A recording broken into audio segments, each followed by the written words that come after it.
everyone. Welcome back to a new episode of Tech This Week. My name is Apulak. So today we're diving into a topic that's been making a lot of noise, right?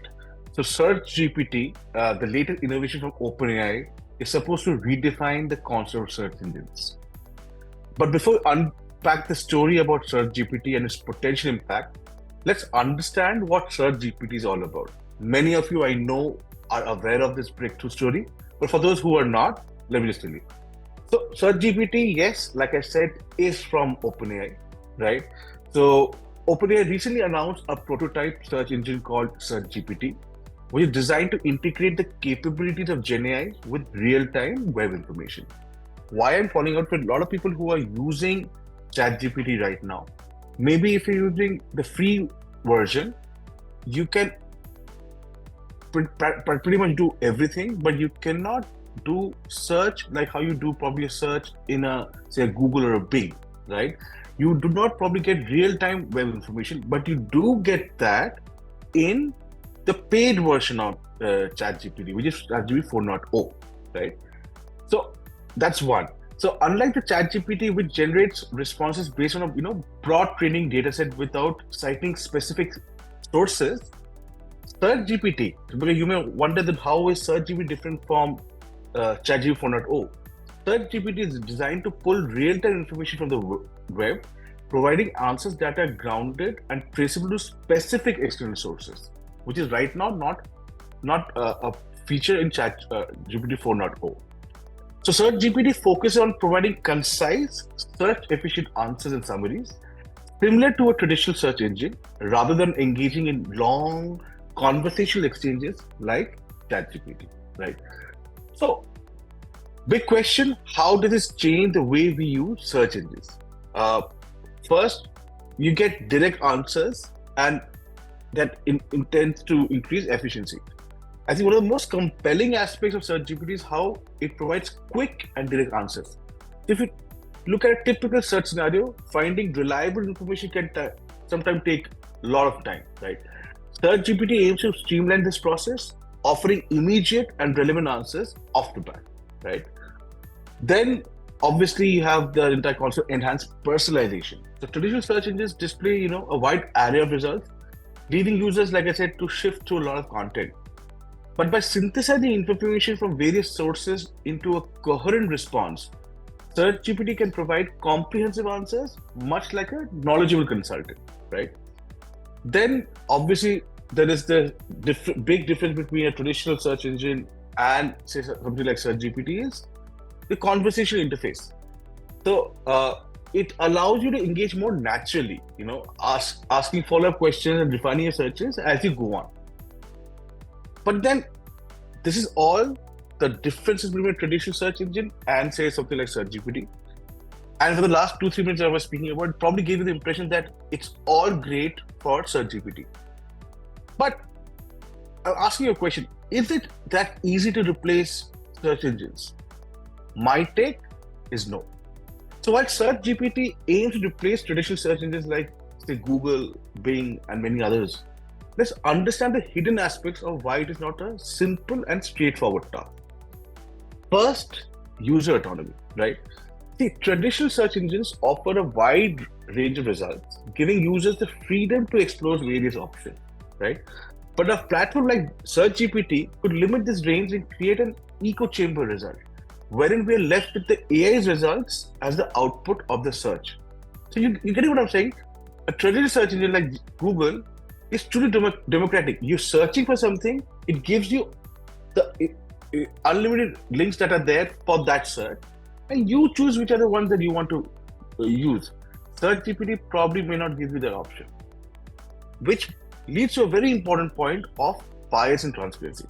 So one of the critical issues with AI-driven models like Search GPT is the potential for bias.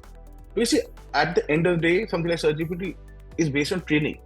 If the training data is biased, the output could reflect those biases, impacting the quality and, more importantly, the neutrality of the information provided, which would lead to ethical curation, right?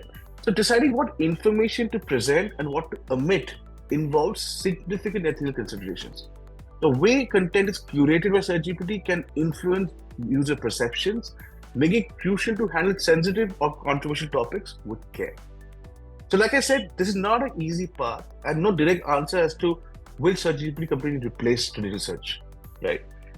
So to forecast whether Search GPT could disrupt the concept search engine, we need to first understand the process and evolution of information searching, right? So I'll take you a little back. So the inherent human ability to explore and find out information is a fundamental aspect of our engagement with the world. So in fact, did we not seek information before the world of search came in? Obviously we did.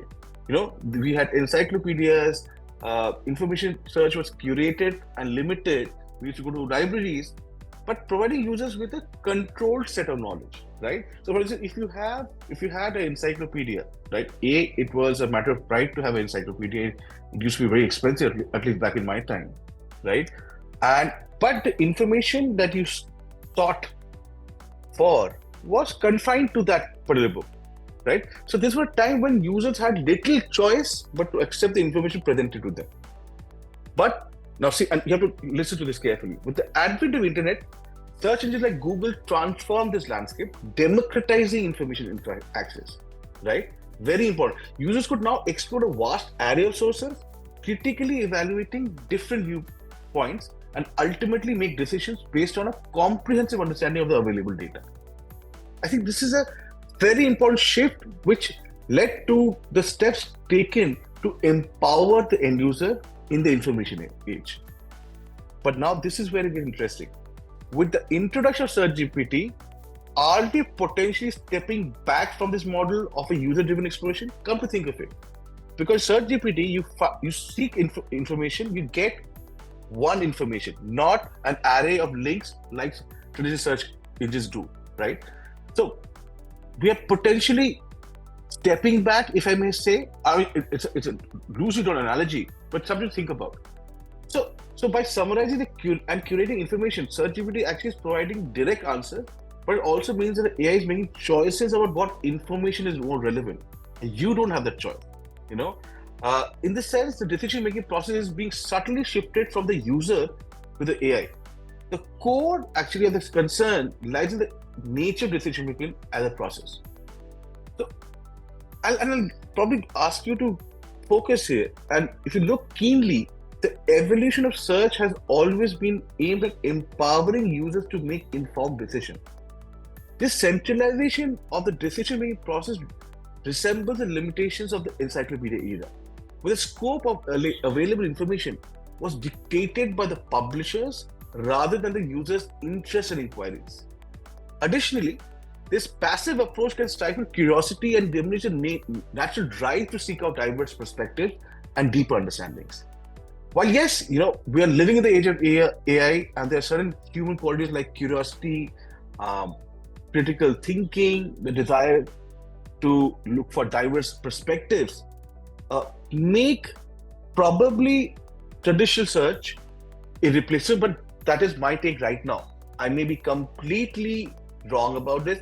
20 years down the line, we may see a world where traditional searches like Google have completely been replaced by something like Search GPT, right? But coming back, so for a platform like Search GPT to succeed, it must not only provide accurate and efficient answers, but I think also encourage users to remain active participants in the information seeking process. And somewhere you need to induce and include the good aspects of traditional search to make it a win-win scenario for the future of Gen AI, right?